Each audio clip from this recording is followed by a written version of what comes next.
if you've ever found yourself, on that traditional career treadmill, just diligently chasing the next paycheck. Or maybe wondering if there's something more to financial success than just, well, a higher salary. Right. That feeling of being stuck. Exactly. Today's deep dive is definitely designed for you. We're going to challenge that deeply ingrained idea that real financial security comes only from the high-paying job, the perfect degree, climbing that corporate ladder. Yeah, the standard path most of us are taught. We are diving deep into Robert Kiyosaki's really groundbreaking book, Rich Dad, Poor Dad. A classic for a reason. It really is. And look, this isn't just another personal finance book. It's more like a foundational text offering this radically different way of looking at money, wealth, and, what it truly means to be financially free. A different perspective entirely. Right. So our mission here really is to pull out the core philosophy, the most actionable bits from Kiyosaki's work, give you a shortcut, sort of, to understanding the key mindset shifts he argues for if you want financial independence. Getting to the heart of it. And at the heart of it all is this really powerful story he tells, the contrast between the lessons he learned from two very different father figures. The two dads, yeah. That's central. Okay, so let's unpack this core idea right away. Kiyosaki makes, a pretty bold claim, doesn't he? He definitely does. Suggesting that financial success hinges way more on your mindset and your practical financial education than it does on just following that traditional career path or even having some fancy academic degree. It's pretty provocative, right? Oh, absolutely. Especially when, our whole society seems to push the opposite narrative. It really challenges the foundation of how most of us are taught to think about security and success. So tell us about the poor dad. Well, Kiyosaki introduces us to his poor dad, and this is actually his biological father. A highly educated man, really valued job security, formal schooling. The traditional values. Exactly. But despite the credentials, despite working hard, he struggled financially pretty much his whole life, always sort of dependent on that next paycheck. Wow. And then the contrast, the rich dad. Now, contrast that with his rich dad. This was his best friend's father. And this guy, he wasn't formally well-educated, not by traditional standards anyway. Okay. But he believed really strongly in practical financial education, in taking calculated risks, and in the power of entrepreneurship as the real path to building wealth and independence.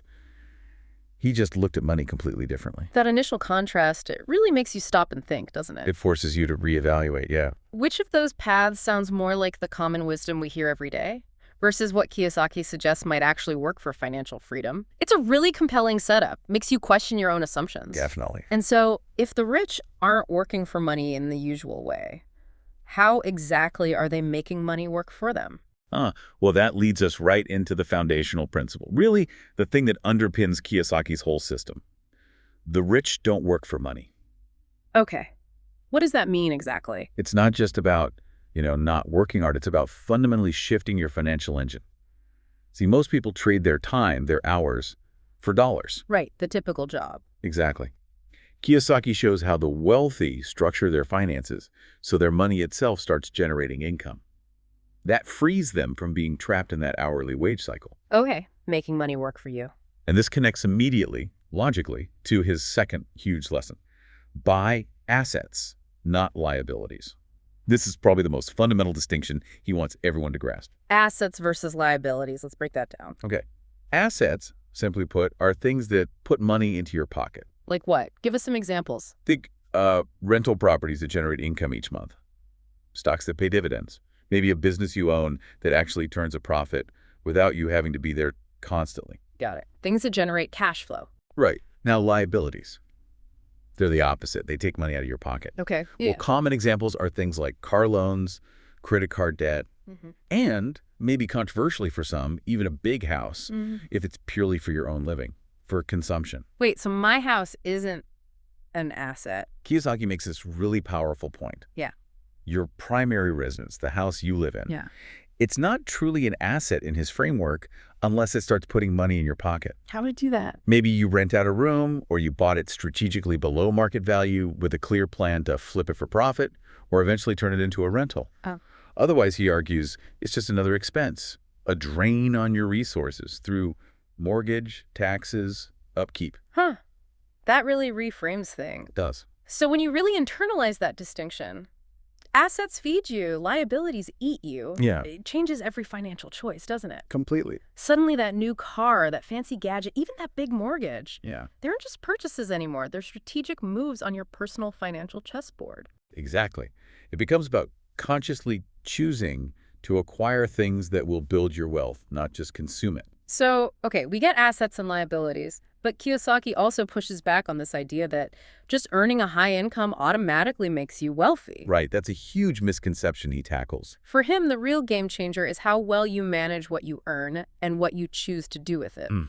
Which brings us to his point that financial literacy is critical. Absolutely critical. He really hammers this home. It's about understanding how money works, how taxes affect your wealth building, how investing can make your money grow, independently of you working more hours. So not just budgeting. Oh, much deeper than basic budgeting. It's about understanding the rules of the money game itself. And he argues pretty convincingly, I think, that this essential knowledge is often completely missing from our standard formal education. Yeah, you don't typically learn about investing strategies or tax loopholes in high school, do you? Well, not usually, no. Okay, so understanding money is key. But then Kiyosaki takes it another step. He suggests that to really break free, you need to.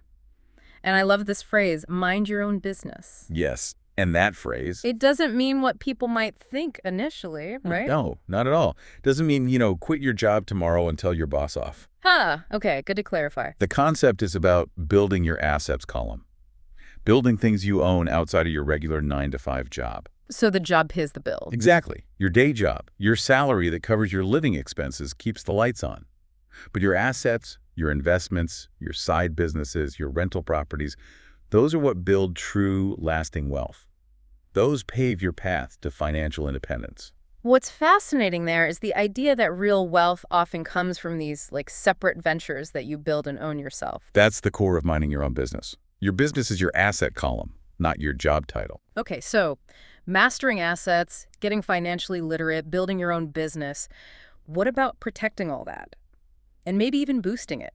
Kiyosaki talks about another tool the wealthy use, the power of corporations. Right. This can sound intimidating, maybe, but he highlights how corporations offer really significant strategic advantages. Like what? Primarily, it's about tax benefits and liability protection. By legally structuring their investments and businesses this way, wealthy individuals can often shield their wealth more effectively and allow it to compound much more efficiently than someone just operating as, say, a sole employee or even a sole proprietor. So it's like playing the game with a different set of rules legally. In many ways, yes. It's a different, often more advantageous playing field. And then after all the strategy, the assets, the structures, Kiyosaki brings it right back to something really personal, doesn't he? An internal battle. He does. The challenge to overcome fear and doubt. That fear of losing money, man, it's powerful, isn't it? It's so ingrained for most people. It's that little voice whispering, play it safe. Stay comfortable. Don't risk it. But Kiyosaki really pushes back hard on that. What's the real cost of always playing it safe, according to him? Well, he argues that that very fear of losing money, often combined with this intense desire for security, is precisely what keeps people trapped. Trapped in jobs they don't like, trapped in financial stagnation, maybe even poverty. So the safety is actually risky in the long run. That's his point. It prevents growth, which raises a really important question for you, the listener. Are you willing to take calculated risks? Are you willing to potentially fail, but learn from it? Because failure is part of the process. He emphasizes that it's not just an option, but an essential part of the path to real financial growth and ultimately freedom. Yeah. You have to learn to manage risk, not avoid it entirely. And all of this seems to loop back to one final key lesson: the absolute importance of continuous learning. Yes. It's not like, okay, I got my degree, I'm done learning. Right, education isn't a one-time event. Not in his view. It's an ongoing, active process. Lifelong self-improvement, especially in specific areas. What kind of learning is he talking about? He's very specific about the critical skills he thinks people need to acquire. Things like sales, marketing, investing know-how, leadership, communication. Practical skills. Exactly. Yeah. He contrasts these vital practical skills with purely academic knowledge. He argues these are the real building blocks you need to navigate the financial world successfully and actually achieve something. So looking back at this whole deep dive, Yeah. It's really clear this isn't about get-rich-quick schemes or some magic bullet. Not at all. It's much deeper. It's profoundly about a mindset transformation, isn't it? About changing how you fundamentally think about money and your relationship with it. Yeah, like rewiring your brain to see opportunities, maybe where others just see obstacles or risk. So in essence, Kiyosaki's core philosophy. Hmm. You could boil it down, couldn't you? I think so, basically. Wealth happens when your assets are significantly greater than your liabilities. Assets liability. Right. And your financial freedom, that really starts to blossom as your passive income. Yeah. The income from those assets increases to the point where it covers your expenses, allowing your money to truly work for you. So ultimately, Rich Dad, Poor Dad is fundamentally about shifting how you see and interact with money, moving your focus from just chasing that next paycheck to actively, consciously building financial independence through smart investing, through continuous practical learning, and through that complete transformation of your mindset. It's about building a life where your money starts working just as hard as you do, maybe even harder. That's the goal. Wow. So considering these really powerful, contrasting viewpoints we've discussed, here's something to think about. What is one small asset, just one, that you could start building today, regardless of your current income, to begin shifting your own financial trajectory, to start making your money work for you?